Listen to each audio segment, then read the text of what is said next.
Alors, bonjour, bonjour. Aujourd'hui, je voulais vous parler des effets néfastes du brouillard mental après un deuil, une épreuve, quoi que ce soit. Voilà, moi j'ai constaté que j'avais beaucoup de mal à remettre mes idées en place, à trouver du sens, à coucou, merci, à, à, voilà, je me laissais facilement distraire, déconcentrer, je perdais mes, je savais plus pourquoi, voilà, tu finis pas ta phrase, tu sais pas où tu vas, etc. Qu'est-ce que ça provoque chez l'autre? L'autre, il voit chez toi que tu sais pas trop où tu vas, tu sais pas comment euh, poser des limites, quelles sont tes priorités. Voilà, le charisme, la droiture, le sens, la direction, la vision. On voit que c'est un peu tout éparpillé et brouillon. Et du coup, l'autre, s'il est très clair dans son esprit, il va se servir de ça euh, à ton dépens. C'est-à-dire, euh, je te fais un petit dessin, voilà, le mec ou la personne est très claire dans son esprit, il sait exactement où il veut aller, ce qu'il veut dire, et toi, t'es un peu comme ça. Donc voilà, la clarté mentale, le brouillard mental. Donc, par exemple, au niveau de la sphère pro, tu vas pouvoir vouloir, tu sais pas où tu veux aller, t'as pas posé tes limites, donc on va te faire faire un peu ce qu'on veut. On va te donner des missions supplémentaires, on va te donner des horaires à la noix, euh,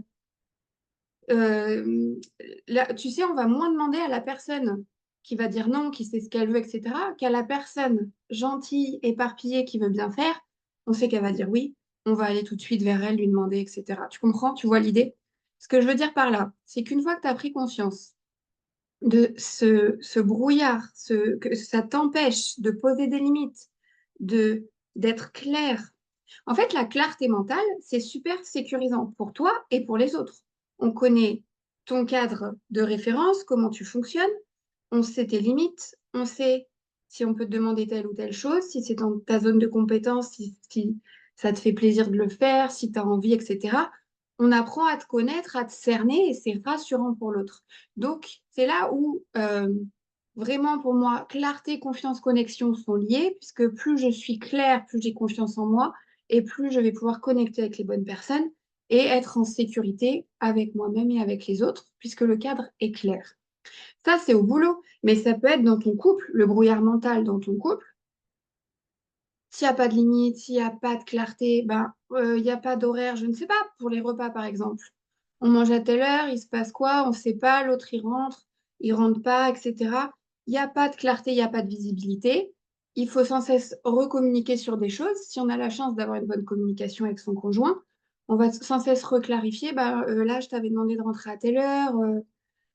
Combien de conflits, de non-dits, d'incompréhension, de malentendus il y a à cause de ce brouillard mental. Donc, pour revenir vers plus de clarté, c'est important que tu saches ce qui est important pour toi. On a tous des priorités. C'est lié à nos valeurs identitaires, à nos valeurs profondes. Ça, c'est vraiment un outil extrêmement précieux, extrêmement important. Donc, est-ce que tu veux rester gentil et épuisé et dispersé, éparpillé? Ou est-ce que tu veux une vie qui a du sens, remplie de clarté, de confiance et de connexion? C'est vraiment une question super puissante. Est-ce que tu mets la clarté en priorité? Et dans ce cas-là, tu reprends du temps pour définir tes valeurs, tes priorités, le sens que tu veux donner à la vie, à ta vie, la direction que tu veux prendre?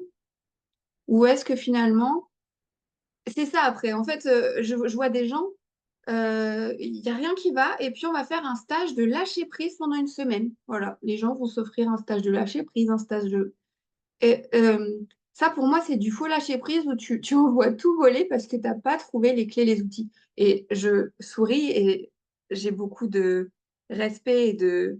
Chacun en est là où il en est, etc. On est là pour des prises de conscience. J'ai fait partie de ces personnes et encore aujourd'hui, dans toutes les sphères de la vie au quotidien, être clair partout, tout le temps, c'est un travail de chaque instant. Voilà. Est-ce que tu veux plus de clarté qui emmène à plus de confiance, qui emmène à plus de connexion? Euh, vraiment cet espace sécurisé où on sait dans quel cadre tu fonctionnes. Le cadre de référence, c'est en PNL.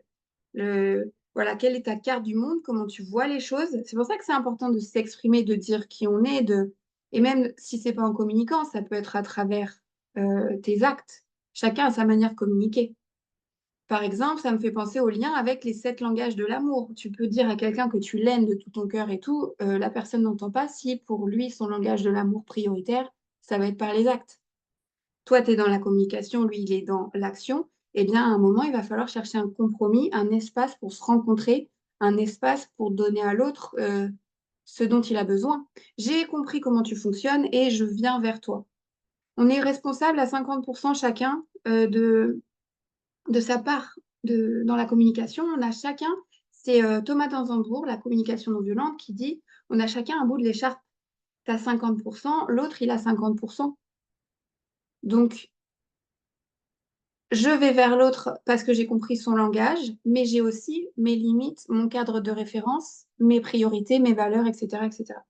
Et ça, si c'est pas clair, si c'est brouillon, ça met vraiment on perd du temps, on rajoute de la lourdeur mentale, on rajoute de la charge mentale euh, à des endroits où ça pourrait être clair. Par contre, ça prend du temps de clarifier et en plus, ça évolue tout le temps avec qui tu es, ce que tu vis, qui tu rencontres, ce qui se passe dans ta vie, etc.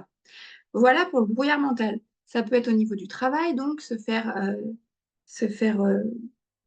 malmener dans tous les sens. On retrouve des gens qui sont épuisés, qui disent tout ce que j'ai fait pour eux, etc., etc. Là, c'est se placer en victime. C'est dire j'ai fait tout ça pour l'autre et je suis la victime de. Non, on doit essayer de sortir de ce jeu psychologique de victime, bourreau, sauveur. Ça, c'est le triangle de Karpman. C'est un outil aussi très très important. Donc voilà, je voulais revenir là-dessus. J'ai fait une vidéo également sur tout le programme que je propose avec revenir à la clarté mentale, retrouver la confiance pour avoir des belles connexions avec soi et avec les autres. Tu peux retrouver toutes ces vidéos sur la chaîne et je te souhaite une belle journée et à bientôt pour un nouveau sujet. Ciao!